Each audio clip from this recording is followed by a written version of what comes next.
Does anybody right now just absolutely know what their goal is? If it's a number of faces, if it's a dollar amount, if it's parties per week? Does anybody know what that goal is? Yes, Scarlett. I have a $14,000 school loan that I'm wanting to knock out pretty quick. Okay, perfect. That is absolutely your passion, your why on earth you're doing this. It is. Exactly. Absolutely. Exciting. So then putting a plan together is going to be great. Awesome. Yes, Ann. 30 faces. Rock solid bottom line, no questions asked. That is what is going to be done for Ann. 30 faces, 10 interviews, Power Start class. Perfect. Anybody else in the room want to share boldly, out loud, in public? Okay.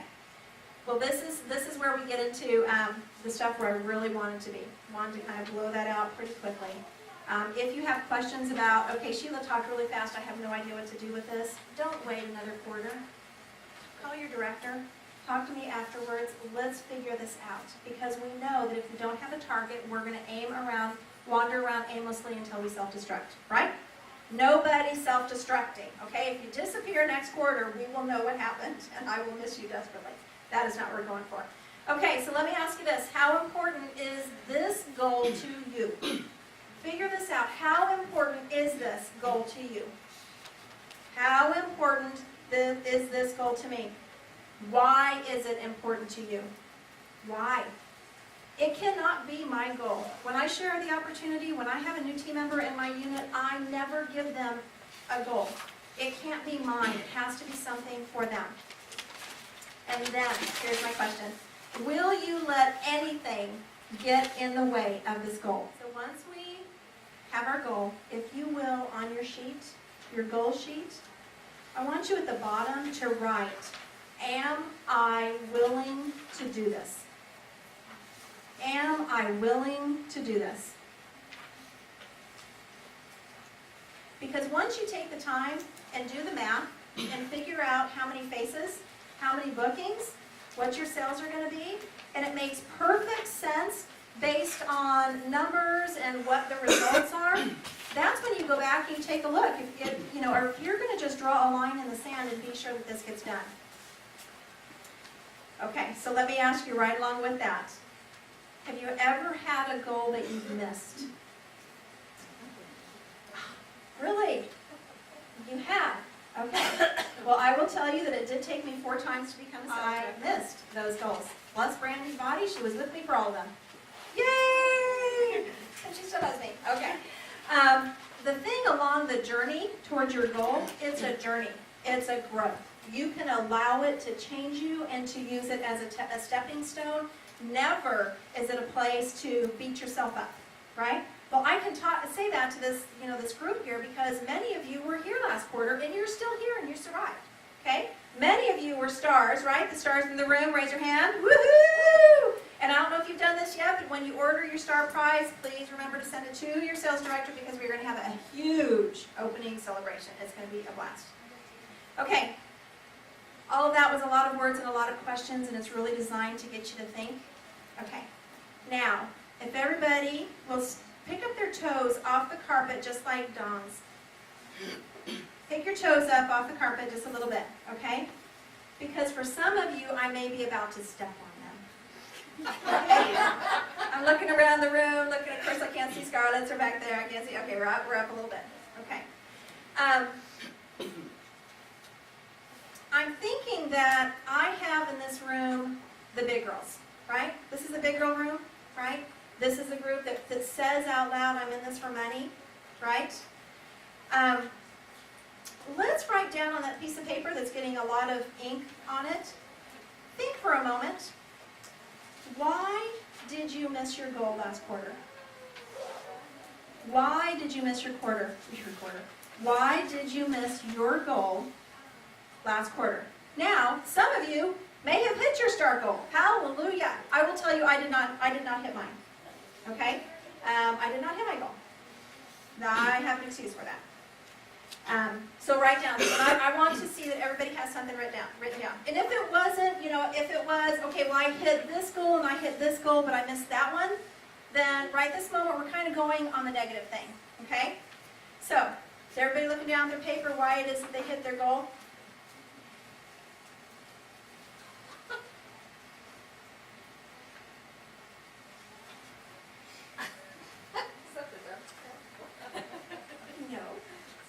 It's not a dunce cap. This is a folder on my head. Did we notice it? Okay.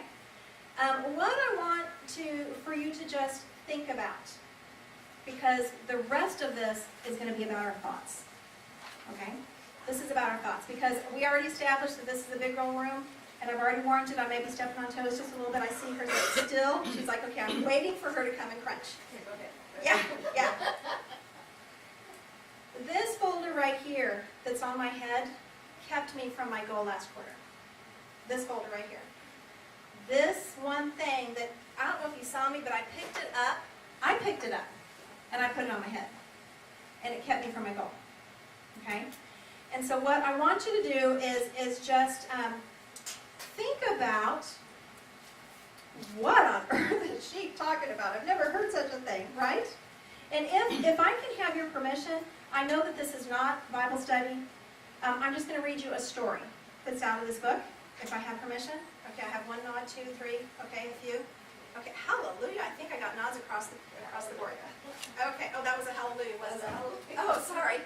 I didn't mean to do that. It just kind of fell out as soon as I held the Bible. I don't know what's up with that. Okay, so typically speaking, if by chance we had a goal, we planned it out, we looked at our time ahead of time and determined that we would have time to do this.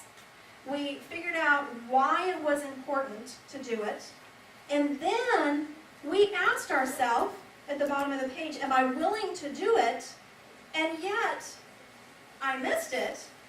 Somewhere along the line, I must have picked up something that was going to allow me to miss the goal along the way. So I'm going to read you in the story about this man, and I want you to listen for when he picked up the folder and put it on his head. Okay? And I know that I haven't given you a lot about it, so just kind of hang with me. Now there is in Jerusalem, near the sheep gate, a pool, which is in Aramaic called Bethesda, and which is surrounded by five covered colonnades. Here, a great number of disabled people used to lie: the blind, the lame, the paralyzed. One who was there had been an invalid for 38 years. Now, when Jesus saw him laying there and learned that he had been in his condition for a long time, he asked him, "Do you want to get well?" "Sir," the invalid replied, "I have no one to help me into the pool when the water is stirred. While I'm trying to get in, someone else goes down ahead of me." Then Jesus said to him, "Get up, pick up your mat and walk." And at once the man was cured. He picked up his mat and walked.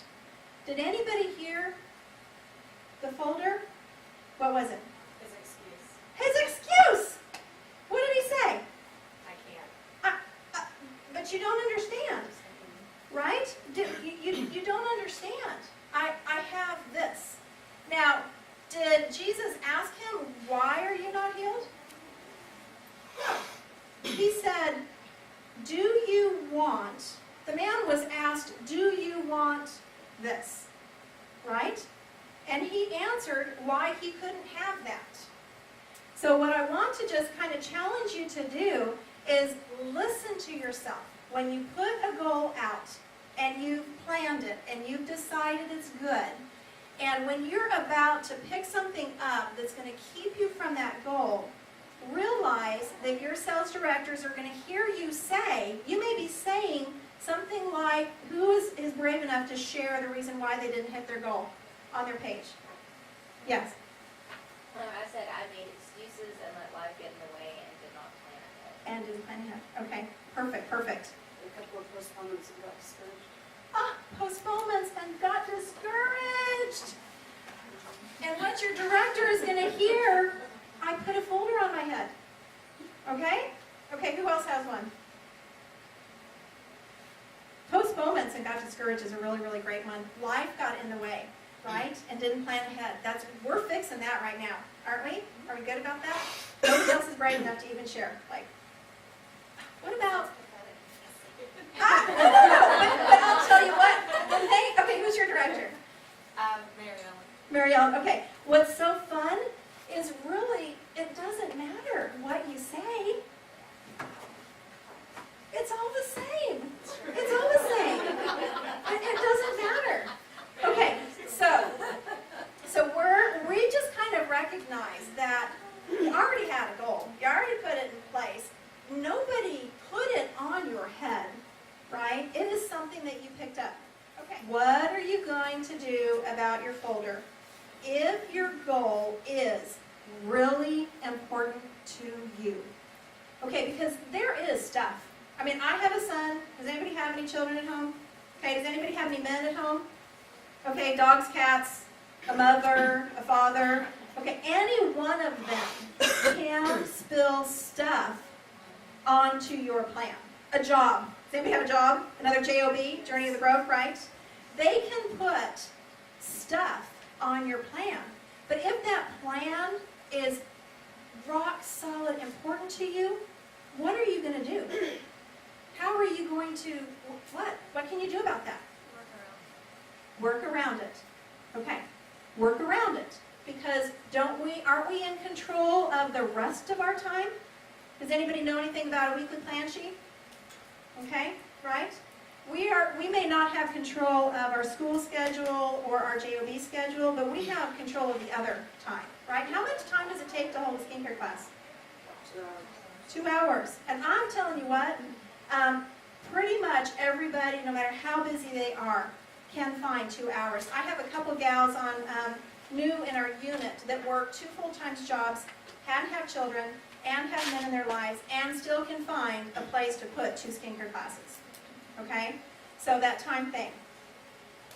So here's the deal. If we are pondering on our folder, because this is about thoughts, if we are pondering about why we can't, thinking on, dwelling on why we can't, will we ever be able to do it?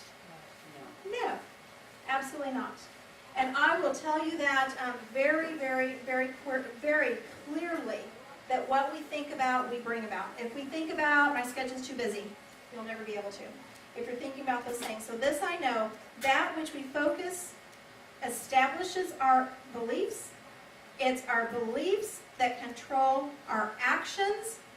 And it's also those beliefs which is what we will attract. We attract what we believe in.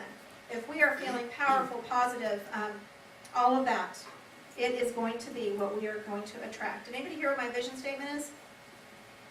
Okay. My vision is to become $1 million sales director by recruiting powerful women who know what they want and are willing to change to get it. That lack, me not being a Cadillac yet, I refuse to wear that folder. It is based on my activity, my personal activity, my personal activity. Even as a sales director, my job is to do my job, okay? And lead and teach and train as well. Okay. So now, what on earth do you do with this fact, right? Now we go to a place of renewing our mind. Renewing our mind.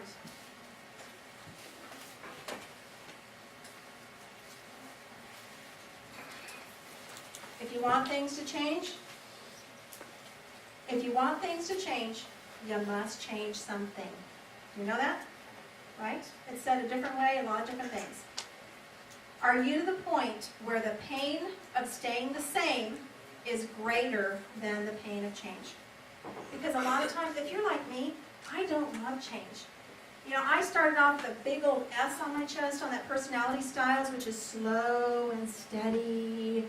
Change was so uncomfortable to me. But when I reach that point of being totally frustrated with where I am, that is where I can be encouraged to change.